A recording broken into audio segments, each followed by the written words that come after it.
नमस्कार दोस्तों, smart study में आपका स्वागत है। और आज का अपना जो टेस्ट है वो है आनुवांशिकता। ठीक है, आज का अपना जो टेस्ट है वो है आनुवांशिकता। सबसे पहले इससे संबंधित जो नॉर्मल बातें हैं वो अपन डिस्कस कर सकते हैं। आनुवांशिकता विज्ञान की वह शाखा है जिसमें एक पीढ़ी से दूसरी पीढ़ी में जाने वाले लक्षणों का अध्ययन किया जाता है। आनुवांशिकता विज्ञान की वह शाखा है जिसमें एक पीढ़ी से दूसरी पीढ़ी में जाने वाले लक्षणों का अध्ययन किया जाता है। आनुवांशिकता का जनक कहा जाता है मेंडल को। आनुवांशिकता का जनक कहा जाता है मेंडल को। और आधुनिक आनुवांशिकता का यदि बात करें तो आनुवांशिकी शब्द देने वाले जो वैज्ञानिक थे वो वाटसन थे। ठीक है, तो आधुनिक आनुवांशिकी का जनक कहा जाता है किसको? वाटसन को कहा जाता है। ठीक है, चलिए जितने भी लोग हैं वो जल्दी से लाइव आ जाइए ताकि अपन है वो टेस्ट स्टार्ट करें। ठीक है, चलिए भाई आज का टेस्ट अपन स्टार्ट करते हैं। तो सबसे पहला क्वेश्चन जो है वो आपके सामने है कि लक्षणों को एक पीढ़ी से दूसरी पीढ़ी में ले जाने का कार्य करता है। बताइए भाई, लक्षणों को एक पीढ़ी से दूसरी पीढ़ी में ले जाने का कार्य कौन करता है? लक्षणों को एक पीढ़ी से दूसरी पीढ़ी में ले जाने का कार्य कौन करता है? तो इसका सही जवाब हो जाएगा जीन। ठीक है, जीन जो होती है वो आनुवांशिकता की इकाई होती है। ठीक है, आपसे ये भी क्वेश्चन है वो एग्जाम में बार बार पूछा जाता है कि आनुवांशिकता की इकाई क्या होती है। तो आनुवांशिकता की इकाई क्या होती है? जीन होती है। ठीक है, जीन जो है वो आनुवांशिकता की इकाई होती है। अगली यदि अपन बात करें तो ये भी क्वेश्चन बहुत बार पूछा जाता है कि जीन शब्द किसने दिया था? तो जीन शब्द दिया था जॉनसन ने। ठीक है, तो लक्षणों को एक पीढ़ी से दूसरी पीढ़ी में ले जाने का काम कौन करता है? जीन करता है। ठीक, चलिए भाई अगले क्वेश्चन का आप जवाब दीजिए कि आनुवांशिकी यानी आनुवांशिक को इंग्लिश में बोलते हैं जेनेटिक्स। ठीक है, आनुवांशिकी को इंग्लिश में बोलते हैं जेनेटिक्स। बताइए आनुवांशिकी शब्द किसने दिया था? दीजिए जवाब, आनुवांशिकी शब्द है वो किसने दिया था? तो इसका सही जवाब हो जाएगा जॉनसन। ठीक है, जॉनसन को कहा जाता है आधुनिक आनुवांशिकी का जनक। ठीक है, आनुवांशिकी शब्द किसने दिया था? जॉनसन ने दिया था। जीन शब्द भी किसने दिया था? जॉनसन ने दिया था। और आधुनिक आनुवांशिकता का जनक किसे कहा जाता है? जॉनसन को कहा जाता है। चलिए अगला क्वेश्चन, अगले क्वेश्चन का आप जवाब दीजिए कि मेंडल ने अपना प्रयोग है वो मटर के पौधे पे किया था। सबसे पहला क्वेश्चन तो यही एग्जाम में बार बार पूछा जाता है कि मेंडल ने अपना प्रयोग किस पौधे पर किया था। तो इसका सही जवाब हो जाएगा मटर का पौधा। ठीक है, लेकिन अब आपसे क्वेश्चन ये पूछा गया है कि मटर का वैज्ञानिक नाम क्या होता है? दीजिए भी जवाब, मटर का वैज्ञानिक नाम क्या होता है? मटर का वैज्ञानिक नाम क्या होता है? तो इसका सही जवाब हो जाएगा पाइसम सेटाइवम। ठीक है, मटर का वैज्ञानिक नाम क्या होता है? Pisum sativum. चलिए अभी अगला क्वेश्चन, अगला क्वेश्चन है प्रथम कृत्रिम मानव जीन का निर्माण किसने किया था? दीजिए भी जल्दी से जवाब। प्रथम कृत्रिम मानव जीन का निर्माण है वो किसने किया था? पहला doctor Hargobind Khorana, Alec Jeffreys, Francis Collins या क्रेग वेंटर? दीजिए भी जल्दी से जवाब। प्रथम कृत्रिम आनुवांशिक जीन का निर्माण किया था डॉक्टर हरगोविंद खुराना ने। ठीक है, डॉक्टर हरगोविंद खुराना ने। एक क्वेश्चन आपसे एग्जाम में और भी पूछा जाता है कि आनुवांशिकी कोड की खोज किसने की थी?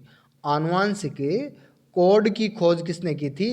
तो इसका भी सही जवाब होगा डॉक्टर हरगोविंद खुराना। ठीक है, ये अपने भारतीय मूल के वैज्ञानिक थे डॉक्टर हरगोविंद खुराना। चलिए भाई अगला क्वेश्चन, अगला क्वेश्चन है डीएनए फिंगरप्रिंट का भारत का एकमात्र केंद्र कोशिका एवं वाणिज्य विज्ञान केंद्र कहाँ है? देखिए डीएनए फिंगरप्रिंट का भारत का एकमात्र केंद्र कहाँ जो है उसका नाम है कोशिका एवं वाणिज्य विज्ञान केंद्र। आप बताइए कहाँ पर स्थित है? ठीक है, कहाँ पर स्थित है? चलिए भाई जवाब दीजिए इसका। तो इसका जवाब सीधा सा हो जाएगा कौन सा? हैदराबाद। ठीक है, जब अपन मान लो एग्जाम देते हैं तो अपनी फिंगर प्रिंटिंग देखो यदि मैच नहीं होती है तो इसका लास्ट सॉल्यूशन जो होता है वो हैदराबाद में ही निकलता है। ठीक है, तो आप कहोगे डीएनए फिंगर प्रिंटिंग का एकमात्र केंद्र है जिसका नाम है कोशिका एवं वाणिज्य विज्ञान केंद्र, वो कहाँ स्थित है? हैदराबाद में है। ठीक है, चलिए भाई अगले क्वेश्चन का आप जवाब दीजिए कि वर्णांधता रोग का कारण क्या होता है? वर्णांधता अपन जानते हैं कि ऐसा रोग है, आप जवाब दीजिए भी, जिसमें हरा व लाल रंग में विभेदन नहीं हो पाता। अरे ओरे लाल रंग के अंदर है वो विभेदन नहीं हो पाता। अब आपसे क्वेश्चन ये पूछा गया है कि वर्णांधता रोग का कारण क्या है? बताओ, ये एक्स गुणसूत्र की वंशागति के कारण होता है, वाई के कारण होता है, या एक्स वाई दोनों के कारण होता है? जल्दी से जवाब दीजिए भाई इसका। ठीक है, तो ध्यान से सुनिए, वर्णांधता जो रोग होता है वो एक्स गुणसूत्रों की वंशागति के कारण होता है। अब यदि अपन बात करें तो माता के पास होता है एक्स एक्स, ठीक है, और पिता के पास होता है एक्स वाई, ठीक है। अब देखिए, यदि ये रोग यदि माता में है तो आप कह सकते हो पुत्र में भी हो सकता है और पुत्री में भी हो सकता है। क्यों? क्योंकि माता जो होती है वो दोनों ही कंडीशन में एक्स गुणसूत्र देती है, ठीक है, लेकिन पिता जो होता है वो सिर्फ पुत्री को क्या करता है, एक्स गुणसूत्र देता है, ठीक है। तो ये पुत्री के अंदर पिता से सिर्फ किस में होगा, पुत्री में होगा, पिता से कभी भी पुत्र के अंदर नहीं होगा। क्यों? क्योंकि पिता जो है वो किसको देता है, पुत्र को वाई गुणसूत्र देता है, ठीक है। तो पिता से हमेशा पुत्री में होगा, लेकिन पुत्र से आप कह सकते हो कि सिर्फ कहाँ से होगा, माता से होगा, और पुत्री में माता से भी ये हो सकता है, ठीक है। तो वर्णांधता जो है वो क्या है, कि एक्स गुणसूत्रों की वंशागति का रोग है, ठीक है। चलिए भाई अगला क्वेश्चन, अगला है मेंडल ने कितने जोड़ी मटर के कितने जोड़ी विपरीत गुणों का अध्ययन किया था। ये बहुत अच्छा क्वेश्चन है, बार बार एग्जाम के अंदर आता है। तो बताइए भाई, मेंडल ने मटर के कितने जोड़ी विपरीत गुणों का अध्ययन किया था, ठीक है। तो इसका सही जवाब हो जाएगा क्या, इसका सही जवाब हो जाएगा 7 जोड़ी। मेंडल ने 7 जोड़ी मटर के विपर्यासी लक्षणों का क्या किया था, अध्ययन किया था, ठीक है। चलिए भाई अगला क्वेश्चन है संलग्नता क्या होती है। संलग्नता का जो शब्द है वो किसने दिया था, संलग्नता, ठीक है। देखिए मैं आपको, आप जवाब दीजिए, तब तक मैं आपको ये बता देता हूँ कि देखो संलग्नता क्या होती है, ठीक है। इसको इंग्लिश में बोलते हैं लिंकेज, ठीक है, लिंकेज। अपन कहते हैं लिंकेज का मतलब होता है जुड़ा हुआ, यानी संलग्नता का मतलब ये हो गया कि कोई विशेष लक्षण जो होता है वो विशेष गुणसूत्र के साथ जुड़ा होता है, ठीक है। विशेष लक्षण जो होता है वो विशेष गुणसूत्र के साथ जुड़ा होता है। अभी पिछला क्वेश्चन आया था कि वर्णांधता, वर्णांधता जो है वो किसके कारण होता है, तो हम अपन ये भी कह सकते हैं कि ये जो है वो एक्स लिंग संलग्न है, ठीक है। एक्स लिंग संलग्न का मतलब है कि ये वर्णांधता का जो भी फैक्टर होता है वो एक्स गुणसूत्र के साथ जुड़ा हुआ होता है, ठीक है। तो संलग्नता का मतलब होता है विशेष गुणसूत्र का विशेष लक्षण के साथ जुड़ा हुआ होना। अब आप मुझे ये बताइए कि संलग्नता शब्द किसने दिया था, तो इसका सही जवाब हो जाएगा मॉर्गन ने, ठीक है। संलग्नता शब्द किसने दिया था, मॉर्गन ने दिया था। चलिए भाई अगले क्वेश्चन का आप जवाब दीजिए कि निम्न में से गुणसूत्र के बारे में कौन सा कथन है वो असत्य है। दीजिए भी जवाब, निम्न में से गुणसूत्र के बारे में कौन सा कथन है वो असत्य है, ठीक है। पहला है गुणसूत्र का नाम वाल्डेयर ने दिया था, दूसरा केंद्रक में गुणसूत्र एक निश्चित संख्या में होते हैं, तीसरा यह प्रजनन की इकाई है, चौथा सबसे बड़ा गुणसूत्र शैवाल और सबसे छोटा गुणसूत्र ट्रिलियम में पाया जाता है। दीजिए भी जवाब, दीजिए जवाब। अब यदि अपन बात करें तो गुणसूत्र का नाम वाल्डेयर ने दिया था, बिल्कुल सही कथन है ये, वाल्डेयर ने है वो गुणसूत्र का नामकरण किया था। अगला, केंद्रक में गुणसूत्र की जो संख्या होती है वो एक निश्चित संख्या होती है, बिल्कुल अपने को पता है कि मनुष्य में 46 गुणसूत्र होते हैं, ठीक है। तो गुणसूत्रों की संख्या जो होती है वो क्या होती है, निश्चित होती है। ये प्रजनन की इकाई होती है, अपने को पता है कि गुणसूत्र जो है उसमें पाया जाता है जीन, और जीन जो होती है वो आनुवंशिकता की इकाई होती है, लक्षणों को एक पीढ़ी से दूसरी पीढ़ी में ले जाते हैं, डीएनए वगैरह जो होते हैं, तो ये प्रजनन की भी इकाई है। लेकिन चौथा यदि ऑप्शन देखें हमें कि सबसे बड़ा गुणसूत्र शैवाल, ये गलत है, और सबसे छोटा ट्रिलियम, ये भी गलत है। अपन जानते हैं सबसे बड़ा तो कौन सा होता है, ट्रिलियम होता है, और सबसे छोटा कौन सा होता है, शैवाल। सबसे छोटा गुणसूत्र पाया जाता है शैवाल में, और सबसे बड़ा पाया जाता है ट्रिलियम में, ठीक है। चलिए भाई अगले क्वेश्चन का आप जवाब दीजिए, गेहूं में कितने गुणसूत्र पाए जाते हैं, ठीक है। ये क्वेश्चन कई बार एग्जाम के अंदर रिपीट हो चुका है, इसलिए मैंने आपसे पूछा है, तो आप जल्दी से जवाब दीजिए, रटाना, इसको रटा हुआ क्वेश्चन होना चाहिए ये तो एकदम, ठीक है। तो दीजिए भाई जवाब, गेहूं में कितने गुणसूत्र पाए जाते हैं। यदि आपके रटा हुआ है तो इसका सही जवाब आप करोगे 42 गुणसूत्र, ठीक है। गेहूं के अंदर है वो कितने गुणसूत्र पाए जाते हैं, 42 गुणसूत्र पाए जाते हैं। चलिए भाई अगला क्वेश्चन, अगला क्वेश्चन है, आप बताइए कि मनुष्य में लिंग निर्धारण के बारे में कौन सा कथन है वो असत्य है। दीजिए भाई जवाब, मनुष्य में लिंग निर्धारण के बारे में कौन सा कथन है वो असत्य है। पहला है मनुष्य में लिंग निर्धारण XY गुणसूत्र से होता है, बिल्कुल सही है। मनुष्य में गुण लिंग निर्धारण जो होता है वो एक्स और वाई गुणसूत्र से होता है। मनुष्य में 22 जोड़ी अलिंग गुणसूत्र होते हैं, बिल्कुल सही बात है। मनुष्य के अंदर 22 जोड़ी अलिंग गुणसूत्र होते हैं जिन्हें हम बोलते हैं ऑटोसोम, ठीक है। उनको हम क्या बोलते हैं, ऑटोसोम या एलिंग गुणसूत्र या दैहिक गुणसूत्र इनको बोलते हैं, ठीक है। आगे यदि अपन बात करें, मनुष्य में 23 जोड़ी लिंग गुणसूत्र होते हैं, ये बिल्कुल गलत है। मनुष्य में 23वीं जोड़ी, 23वां जोड़ा जो होता है वो लिंग गुणसूत्र होता है, न कि 23 जोड़ी होते हैं, ठीक है। तो ये हो जाएगा गलत। मनुष्य में एक जोड़ी लिंग गुणसूत्र होते हैं, ये बिल्कुल सही है। मनुष्य में 23वां जोड़ा जो होता है वो नर में एक्स वाई और मादा में एक्स एक्स जो होता है वो लिंग गुणसूत्र होता है। तो इसका जो गलत होगा, इसमें असत्य कथन होगा, वो होगा ऑप्शन सी, ठीक है। चलिए भाई, अगला क्वेश्चन बहुत ही अच्छा क्वेश्चन है। एक स्थान के सभी जातियों के सदस्यों के विभिन्न जीन को कहते हैं।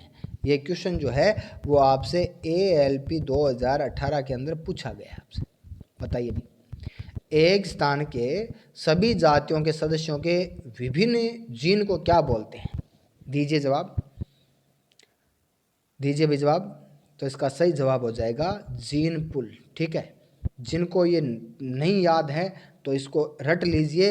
एक स्थान के सभी जातियों के गुणसूत्रों के विभिन्न जीन को क्या बोलते हैं? जीन पुल कहते हैं, ठीक है। चलिए अगला क्वेश्चन है, जंपिंग जीन का सिद्धांत किसने दिया था?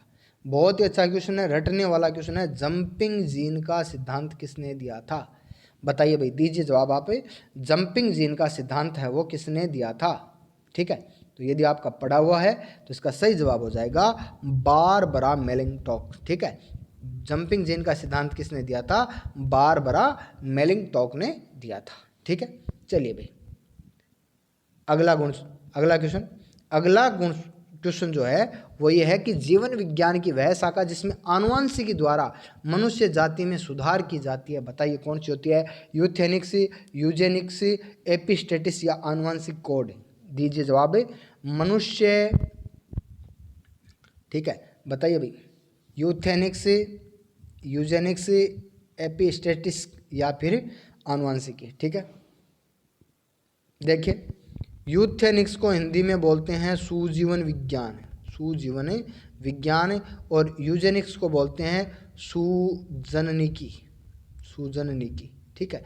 तो इसका मनुष्य की जाति में सुधार जो होता है वो होता है यूजेनिक्स, ठीक है। आनुवंशिकी द्वारा मनुष्य की जाति में सुधार करने वाली विज्ञान की शाखा कौन सी है? यूजेनिक्स है, और इसको बोलते हैं सुजननिकी, ठीक है। चलिए भाई, अगले क्वेश्चन का आप जवाब दीजिए कि डीएनए के टुकड़ों को जोड़ने वाले एंजाइम का नाम क्या है? बताइए भाई, जो डीएनए के टुकड़ों को जोड़ता है, कौन सा एंजाइम है जो डीएनए के टुकड़ों को जोड़ता है? बताइए भाई जवाब। सीधा सा रटने वाला क्वेश्चन है, एग्जाम में सीधा क्वेश्चन आता है ऐसा, ठीक है। तो आपको याद रखना है लाइगेज, ठीक है। लाइगेज एंजाइम जो है उसका उपयोग जो किस में किया जाता है? गुणसूत्र के टुकड़ों को जोड़ने में, ठीक है। तो इसका सही जवाब हो जाएगा लाइगेज। चलिए भाई, अगला क्वेश्चन है, एक जीन एक एंजाइम का सिद्धांत किसने दिया था? बहुत ही अच्छा क्वेश्चन है, बार बार एग्जाम में आता है। एक जीन एक एंजाइम, ठीक है। अभी क्वेश्चन आया था पीछे कि जंपिंग जीन का सिद्धांत है वो किसने दिया था? तो वो दिया था बारबरा मेलिंगटॉक ने। अब आपको ये बताना है कि एक जीन और एक एंजाइम का सिद्धांत किसने दिया था? जल्दी से कमेंट करके आप है वो इसका जवाब दे दीजिए भाई, दे दीजिए जवाब, ठीक है। तो इसका सही जवाब हो जाएगा बिड्डल एवं टेटम, ठीक है। आपको अभी यहीं पर रट लेना है, एक जीन एक एंजाइम का सिद्धांत दिया था बिड्डल एवं टेटम ने। किसने दिया था? बिड्डल एवं टेटम ने दिया था। चलिए भाई, अगला क्वेश्चन है, एक संकर संकरण में और जीनोटाइप और फिनोटाइप, ठीक है, इसको बोलते हैं जीन प्ररूप और इसको बोलते हैं लक्षण प्ररूप। तो आप बताइए इनका रेशियो क्या होता है? बताइए भाई, जीनोटाइप का रेशियो क्या होता है और फिनोटाइप का रेशियो क्या होता है? जल्दी से आप है वो जवाब दे दीजिए भाई। एक संकर संकरण, ठीक है। देखिए, एक संकर संकरण क्या होता है? अपन कहते हैं एक जोड़ी विपर्यासी लक्षणों के मध्य जो क्रॉस करवाया जाता है उसको, एक जोड़ी लक्षणों के जो क्रॉस करवाया जाता है उसको बोलते हैं एक संकर संकरण। एक संकर संकरण के आधार पर मेंडल ने दो नियम दिए थे। एक तो दिया था प्रभाविता का नियम और एक दिया था पृथक्करण का नियम। ठीक है, एक संकर संकरण के आधार पर मेंडल ने दो नियम दिए थे, प्रभाविता का नियम और पृथक्करण का नियम। तो बताइए भाई, आप बताइए कि जीनोटाइप और फिनोटाइप क्या था। तो आपको याद रखना है कि मेंडल के एक संकर संकरण के प्रयोग में जीनोटाइप तो था 1:2:1 और फिनोटाइप था 3:1। ठीक है, तो इसका सही जवाब हो जाएगा बी। ठीक है, जीनोटाइप 1:2:1 और लक्षण प्ररूप अनुपात था 3:1। चलिए अगला क्वेश्चन है द्विसंकर संकरण में लक्षण प्ररूप का यानी फिनोटाइप का है वो अनुपात क्या था। जल्दी से आप जवाब दीजिए, तब तक मैं आपको बताता हूं कि द्विसंकर संकरण का मतलब होता है दो जोड़ी विपर्यासी लक्षणों के मध्य करवाया गया क्रॉस। आप जवाब दीजिए भाई, दो जोड़ी विपर्यासी लक्षणों के मध्य करवाया गया क्रॉस क्या कहलाता है, द्विसंकर संकरण कहलाता है, जिसके आधार पर मेंडल ने एक नियम दिया था स्वतंत्र अपव्यूहन का नियम। ठीक है, इसके आधार पर मेंडल ने एक नियम दिया था स्वतंत्र अपव्यूहन का नियम। ठीक है, तो इसका सही जवाब हो जाएगा 9:3:3:1। रटने वाला क्वेश्चन है, एग्जाम में सीधा पूछा जाता है, तो आपको याद रखना है 9:3:3:1। चलिए भाई अगला क्वेश्चन आपसे पूछा गया है कि द्विसंकर संकरण में जीन प्ररूप का अनुपात होता है। द्विसंकर संकरण में जीन प्ररूप का अनुपात होता है। दीजिए भाई जवाब, द्विसंकर संकरण के अंदर जीन प्ररूप का अनुपात क्या होता है। ठीक है, दीजिए जल्दी से जवाब दीजिए, आप जल्दी से जवाब दीजिए। ठीक है, तो द्विसंकर संकरण के अंदर जीन प्ररूप का अनुपात होता है 1:2:1, 2:4:2 और 1:2:1। देखिए, अब जरूरी नहीं आपसे इसी क्रम में पूछा जाए, आपको किसी भी क्रम में है वो ये क्वेश्चन पूछा जा सकता है, क्योंकि इस बार रेलवे ने आगे पीछे क्रम करके पूछ लिया था। लेकिन आपको याद होना चाहिए कि इतने 1 होने चाहिए, इतने 2 होने चाहिए, 1 4 होना चाहिए। ठीक है, चलिए अगला क्वेश्चन है गुणसूत्र में पाए जाने वाले आनुवांशिक पदार्थ को कहते हैं। दीजिए भाई जवाब, गुणसूत्र के अंदर जो आनुवांशिक पदार्थ पाया जाता है उसको क्या कहते हैं। दीजिए जवाब, गुणसूत्र में पाए जाने वाले आनुवांशिक पदार्थ को बोलते हैं जीनोम। ठीक है, गुणसूत्र में पाए जाने वाले आनुवांशिक पदार्थ को क्या बोलते हैं, जीनोम बोलते हैं। चलिए भाई अगला क्वेश्चन है उत्परिवर्तन की इकाई होती है। उत्परिवर्तन की इकाई होती है। देखिए, उत्परिवर्तन जो शब्द है वो दिया था ह्यूगो डी ब्रिज ने। ठीक है, ये हॉलैंड के वैज्ञानिक थे ह्यूगो डी ब्रिज। और अपन कहते हैं उत्परिवर्तन का मतलब होता है अचानक होने वाला जो परिवर्तन होता है उसको हम बोलते हैं उत्परिवर्तन। क्या बोलते हैं, उत्परिवर्तन बोलते हैं। तो आपसे क्वेश्चन ये पूछा गया है कि बताओ उत्परिवर्तन की इकाई क्या होती है। उत्परिवर्तन की इकाई क्या होती है, तो इसका सही जवाब हो जाएगा न्यूटन। देखिए, जीन जो होता है ना, जीन वो 3 भागों में बंटा होता है। जीन जो होता है वो 3 भागों में बंटा होता है। एक तो होता है सिस्ट्रॉन, ठीक है, एक होता है सिस्ट्रॉन, एक होता है रेकॉन और एक होता है न्यूट्रॉन। ठीक है, जीन 3 भागों में बंटा होता है। सिस्ट्रॉन, अब आपको पता है कि जीन जो है वो आनुवंशिकता की इकाई है, लेकिन जीन की इकाई जो होती है वो कौन होती है, सिस्ट्रॉन होती है। ठीक है, याद रखना है कि जीन की इकाई क्या होती है, सिस्ट्रॉन होती है, और जीन जो है वो आनुवंशिकता की इकाई है। रिकॉन जो होता है वो पुनः संयोजन में सहायक होता है, और म्यूटॉन जो होता है वो उत्परिवर्तन में सहायक होता है। तो उत्परिवर्तन की इकाई क्या होती है, म्यूटॉन होती है। चलिए अगले क्वेश्चन का आप जवाब दीजिए। अगले क्वेश्चन का आप जवाब दीजिए कि यदि जीन है वो गुणसूत्र के बाहर कोशिका द्रव्य में आ जाता है। अपने को पता है कि जीन है वो गुणसूत्र के अंदर होता है, यदि ये कोशिका द्रव्य में आ जाता है तो उसे क्या कहते हैं। दीजिए भाई, कोशिका द्रव्य में पाए जाने वाले और जीन को क्या कहते हैं, जीन पुल, प्लाज्मा जीन, जीनोम या लाइगेज। ठीक है, तो इसका सही जवाब हो जाएगा प्लाज्मा जीन। यदि गुणसूत्र से बाहर कोशिका द्रव्य में आ जाए तो उसको क्या बोलते हैं, प्लाज्मा जीन बोलते हैं। ठीक है, चलिए भाई अगले क्वेश्चन का आप जवाब दीजिए कि निम्न में से मेंडल ने आनुवंशिकता का कौन कौन से नियम दिए थे। बताइए भाई, निम्न में से मेंडल ने आनुवंशिकता के कौन कौन से नियम दिए थे। ठीक है, प्रभाविता के नियम, पृथक्करण का नियम, स्वतंत्र अपव्ययन का नियम या उपयुक्त सभी। तो आप कहोगे इसका सही जवाब हो जाएगा उपयुक्त सभी। ठीक है, अब मैं आपको ये तीनों नियम बता देता हूँ बहुत जल्दी से। देखिए, प्रभाविता का नियम क्या था?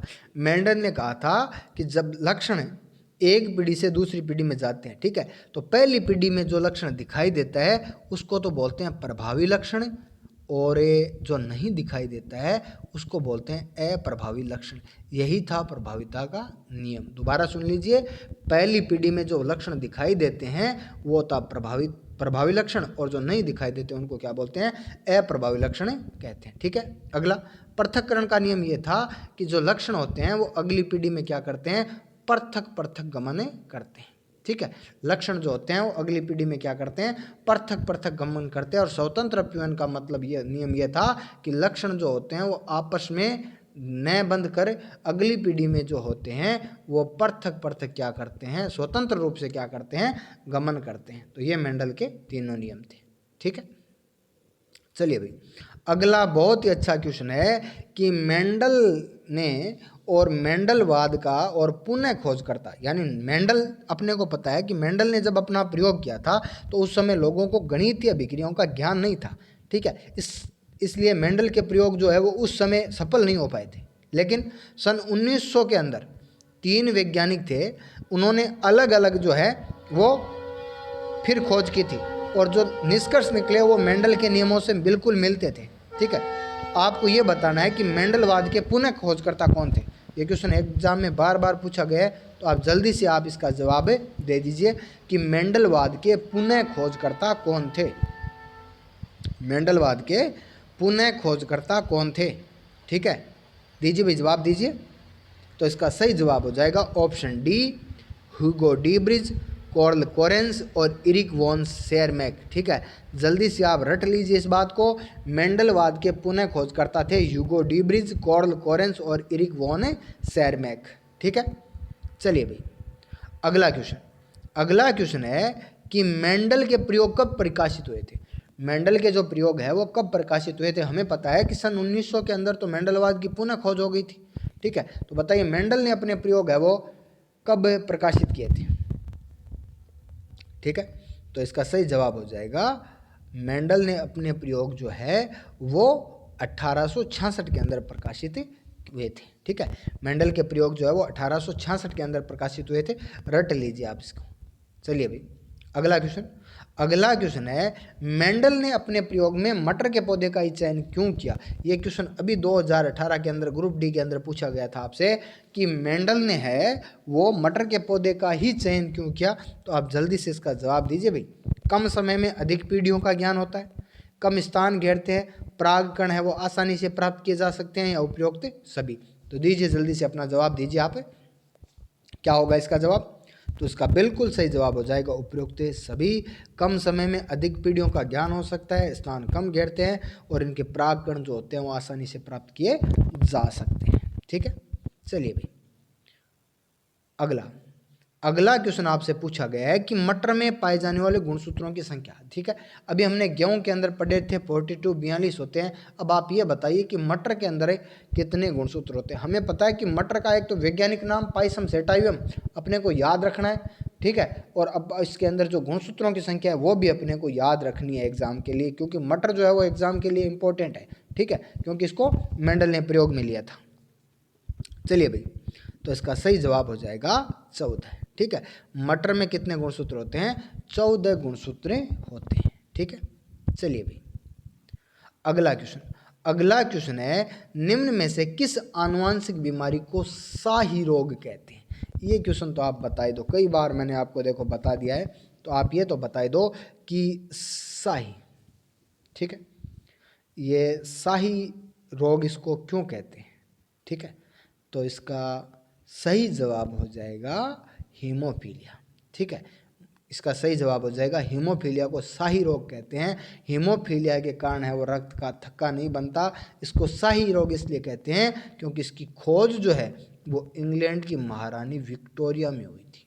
ठीक है, सबसे पहले इसका जो रोगी मिला था वो था इंग्लैंड की महारानी विक्टोरिया, इसलिए इसको क्या बोलते हैं? शाही रोग कहते हैं। ठीक है, चलिए भाई, अगले क्वेश्चन का आप जवाब दीजिए कि किस रोग में ऊपर का होंठ जो होता है, किस आनुवंशिक रोग में ऊपर का होंठ है वो बीच से कट जाता है और तालू में दरार हो जाती है।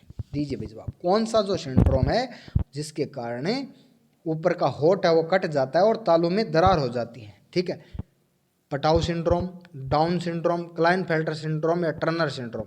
जल्दी से जवाब दे दीजिए भैया, आप इसका दीजिए जवाब इसका। ठीक है, तो इसका सही जवाब हो जाएगा पटाउ सिंड्रोम। ठीक है, तो इसका सही जवाब क्या हो जाएगा, पटाउ सिंड्रोम में हो जाएगा। ठीक है, चलिए अभी अगला क्वेश्चन।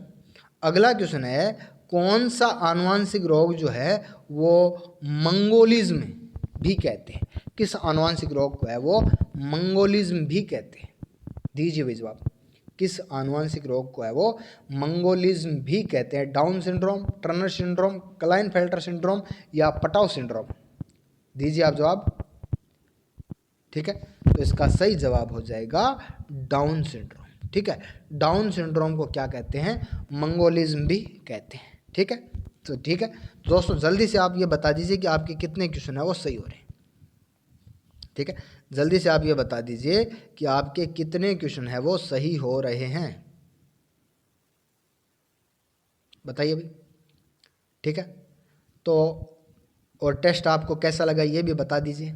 ठीक है, तो आनुवंशिकता के जितने इंपॉर्टेंट क्वेश्चन थे वो हमने इस टॉपिक के अंदर है वो शेयर करने की पूरी कोशिश की है। ठीक है, और भी यदि क्वेश्चन बनते हैं तो उनको जब अपन टेस्ट सीरीज चलाएंगे, जब पूरे सिलेबस की और टेस्ट सीरीज चलाएंगे उसके अंदर हम उन क्वेश्चनों का वो लपेट लेंगे। ठीक है, तो अब एक बात और, आप कहते हो कि गुरुजी हमारे कमेंट नहीं देखते हैं। देखो कमेंट सबके दिखाई देते हैं, कमेंट है वो सबके दिखाई देते हैं और कौन कौन बंदा है वो रोजाना जुड़ता है ये भी सब दिखता है। ठीक है, लेकिन अपने को पता है स्मार्ट स्टडी का मतलब यही होता है कि कम समय में अपन है वो ज़्यादा मैटर कवर करें। ठीक है, तो कमेंट का जवाब है वो मैं नहीं दूंगा क्योंकि फिर अब पूरा टाइम है वो बातों करने में ही निकल जाएगा। ठीक है, आपको सिर्फ पढ़ाई के अंदर फोकस देना है।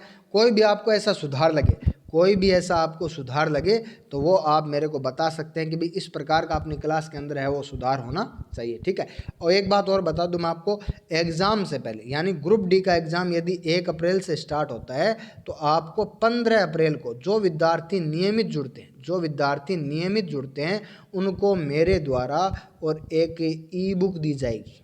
ठीक है, जो नियमित जुड़ते हैं उनको मेरे द्वारा एक ई बुक दी जाएगी और इस ई बुक में लगभग 2000 वन लाइनर क्वेश्चन होंगे। ठीक है, जो जितने भी एग्ज़ाम में आए हुए हैं, जितने एग्ज़ाम की दृष्टि से इम्पोर्टेंट है या जैसे क्वेश्चन अभी एनटीपीसी में आ रहे हैं, सबका एकदम जो निचोड़ है वो मैं आपको लगभग दूंगा 15 मार्च को। ठीक है, तो जो विद्यार्थी लगातार जुड़े रहेंगे उनको मिलेगी, बाकी को नहीं मिलेगी। ठीक है, तो आप जुड़े रहिए, नियमित 15-20 मिनट का ये टेस्ट आप दीजिए। ठीक है, तो बाकी अपन अगले टॉपिक को कल डिस्कस करेंगे।